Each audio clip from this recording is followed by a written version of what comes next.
Toxicity কিন্তু ভালো না বাসা নয়, ভালো না বেসেও এটাই প্রমাণ করার চেষ্টা যে একজন আরেকজনকে ভালোবাসে। এতে কি হচ্ছে, আপনার যে এক্সপেকটেশনটা ক্রিয়েট হয় সেটা আপনি চান, আপনি জানেন যে একজন আপনাকে ভালোবাসে, কিন্তু আপনি প্রতি মুহূর্তে বুঝছেন যে আপনি যেটা চাইছেন আপনি সেটা পাচ্ছেন না। আপনার যে ভালোবাসাটা পাওয়ার কথা ছিল সেটা আপনি পাচ্ছেন না। আর সেটা আপনি কারোর কাছে প্রমাণ করতে পারবেন না, কারণ দুনিয়ার কাছে এটাই বোঝানো হচ্ছে যে আপনাকে ভীষণ ভালোবাসা হয়। তার জন্য একদিন হয়তো ভীষণ ভালো ট্রিট করা হচ্ছে আপনাকে, তার এগেনস্টে 10 দিন যে আপনি লড়াইটা করছেন সেটা কেউ দেখবে না।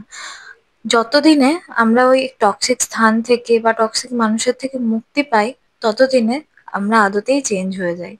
সবকিছুর মধ্যমণি হয়ে থাকা হাসি খুশি একটা মানুষও আস্তে আস্তে একা হয়ে যায়, ইনসিকিউরড হয়ে যায়।